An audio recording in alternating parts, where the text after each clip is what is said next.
So I decided I want to give you a rundown of how I get things done without reverting to the typical productivity hacks. The 3-3-3 rule, the 1-3-5 rule, the 80-20 rule, the Nazgul rule. That's the rule where you work so hard you become an immortal, invisible wraith, a servant bound to the power of the One Ring. All praise Sauron.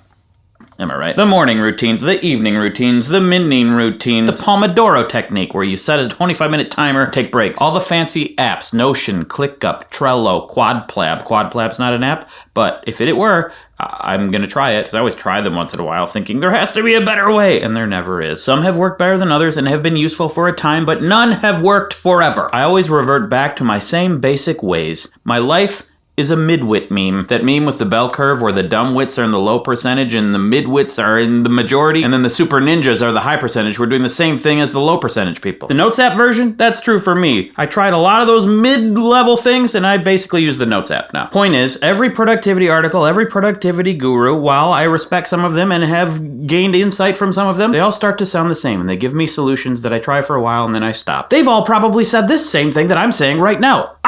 They say they've tried all the things and here's what works. Well, to that I say, I've tried all the things and here's what works. Well, I mean, I'm going to try to tell you what I actually do in reality. It's probably not always the optimal way to do things. It's messy, probably not always healthy, but it's a way that I believe reflects reality and leads to me getting stuff done and being able to do this for 16 years without starving to death and becoming a Nazgul. I want to be an immortal space baby, not an immortal wraith. Also, I kind of believe that a lot of these productivity gurus do similar things that I do. It's just that it's more sellable to explain productivity hacks. You see, I believe extreme productivity is unnatural. We weren't meant to be just super productive all the time. Look at dogs and cats. Look at lions on a nature show. When they're not hunting or mating or running for their lives, they are laying around. Doing absolutely nothing is the end goal. Aren't we making all this technology to make our lives easier? It should make our lives easier. Shouldn't we be approaching the ability to do absolutely nothing? You know, unless we got big dreams or whatever. Okay, actual work is not going away. I'm not advocating for a workless society. I'm just saying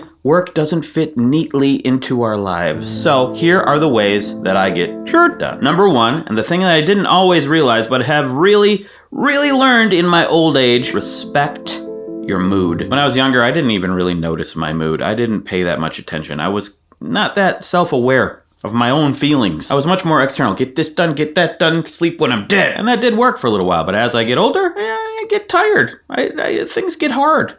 Plus, I'm a dad. I have a lot more responsibilities. And the thing I've noticed, especially with creative work, is that mood is all-encompassing. It doesn't pick and choose the task that you're working on. A bad mood makes everything seem bad. A good mood makes everything seem good. What I mean is, I list ideas all the time. When I come up with ideas, I pull up my Notes app and I add it to my list. I'm often like, oh, this idea is awesome. I can't wait to do this. Because I wrote it down when I was in a good mood. When I'm in a bad mood, every single idea on the list looks bad. I can think of so many reasons not to do it. Everything seems hard. I'm pretty sure it's not going to work. I have to constantly remind myself that mood matters. If I react when I'm in a bad mood, everything is apocalyptic and I just want to quit. I need to remember that I need to walk away and return later when I'm in a better mood and things will seem different. I'm in a pretty good mood now, so I'm able to be clear about it. So what do I do to fix my mood? Well, caffeine. Yay!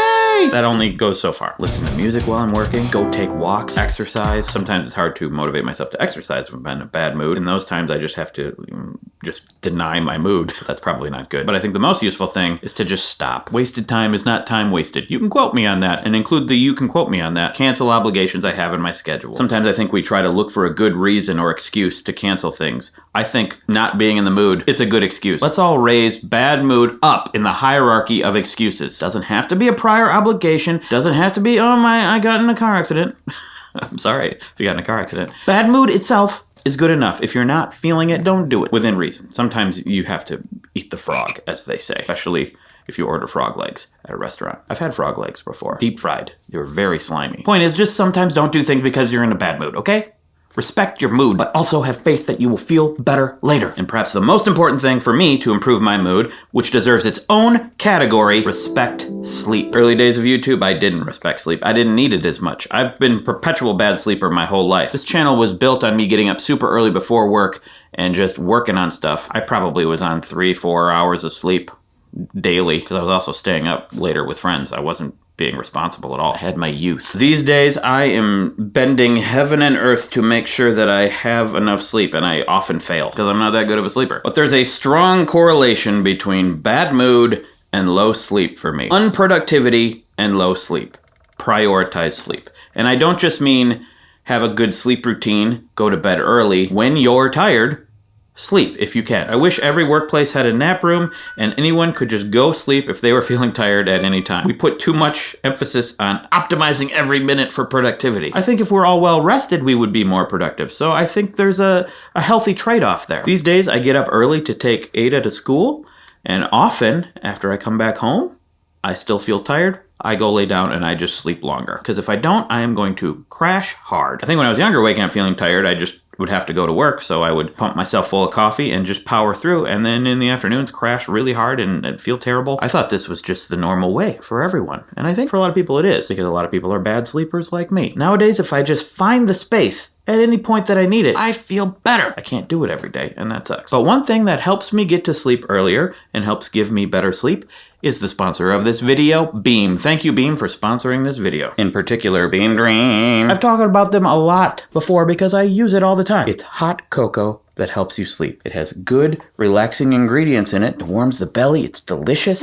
No added sugar. It's only 15 calories. It's gluten-free. It's dairy-free. It's vegan-friendly. It's non-GMO. It's keto-friendly. And it's just friendly. Yes, I am, bud. You're looking good today. Okay, a little flirty. It's got melatonin, magnesium, L-theanine, apigenin, and reishi mushrooms. In particular, it really helps me go to bed earlier. It helps me want to go to bed earlier when I'm up watching my shows. General Hospital, Days of Our Lives, The Young and the Restless. Those are soap operas that I don't watch, but I assume they still exist. I like it. It's a good tool to have in your little sleep tool belt, your svelte. And you can get Beam Dream for 35% off. Just click the QR code that's on screen. No, scan it. If you click it, nothing's gonna happen. Then you're gonna get frustrated, all riled up, you're not gonna be able to sleep, and then you're gonna need Beam. Or click the link below, shopbeam.com/WheezyWaiter, and use code WHEEZY at checkout. 35% off. Go ahead. It works. I like it. Let's move on to the next thing on the list. I mean, if you want. We could do whatever. I'm flexible.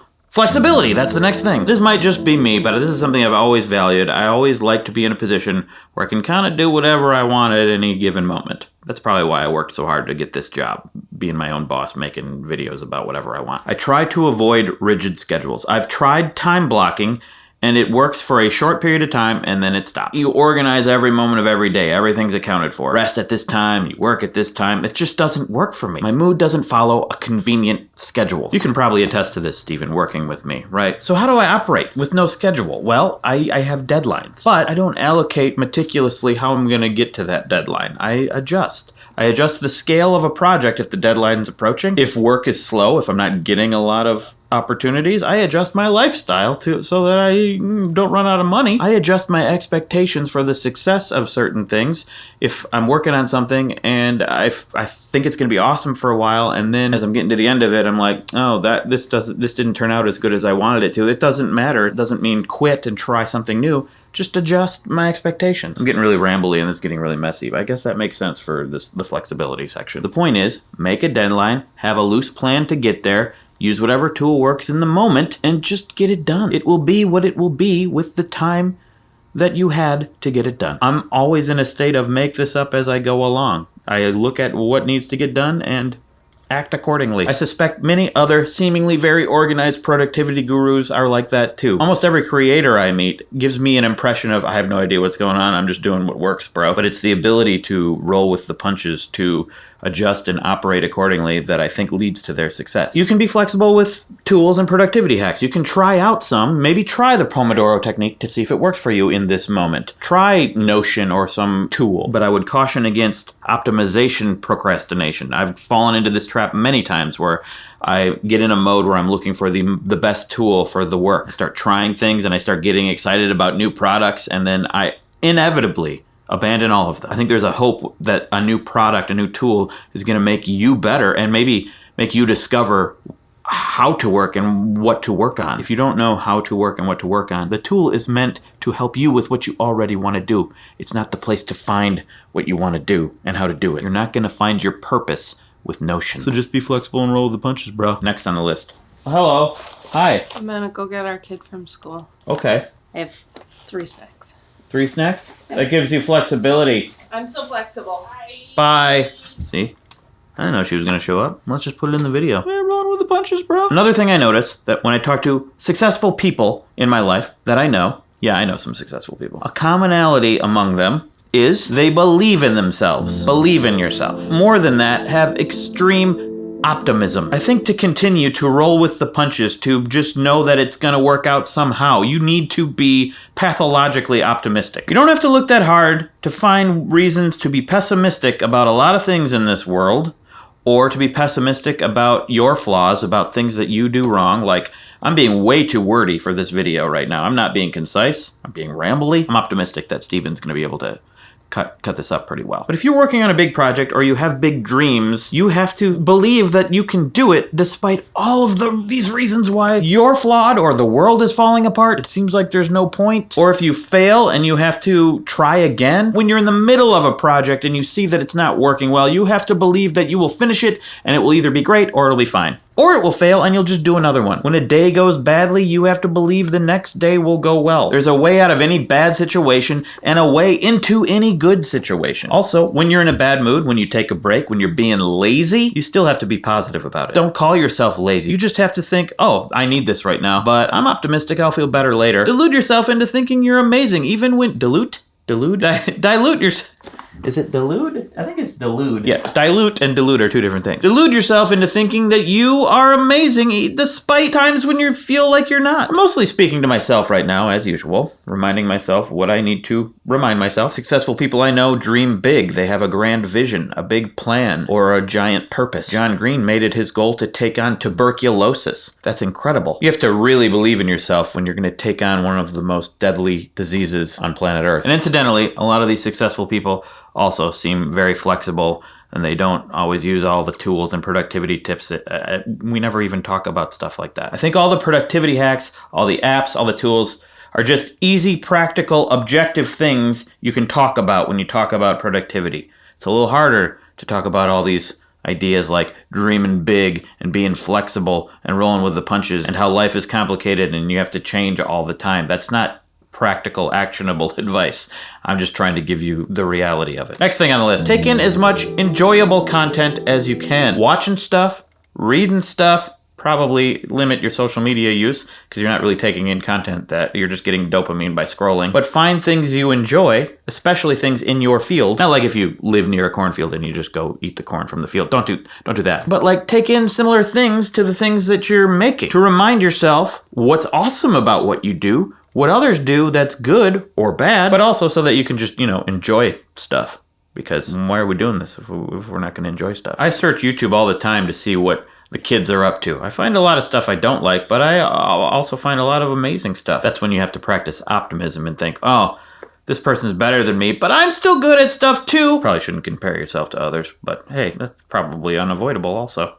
So don't feel bad if you do. Last thing on the list, study and make stupid lists and then never think about them again, like what is probably happening here. Read about the productivity hacks, learn about the tools, try things sometimes, but don't expect it to work forever, and avoid optimization procrastination. That's it. Thank you for watching. Sorry for being so rambly, Steven. I hope we can figure out how to edit this together in a way that makes sense. That's it. Is there anything else I want to say? Previous videos about how to read more books. I don't really feel like promoting anything else right now. I'm not gonna. Okay. I didn't even know I was gonna do that. Wow. Just roll with the punches, guys. My stomach growled. I'm gonna get snacky.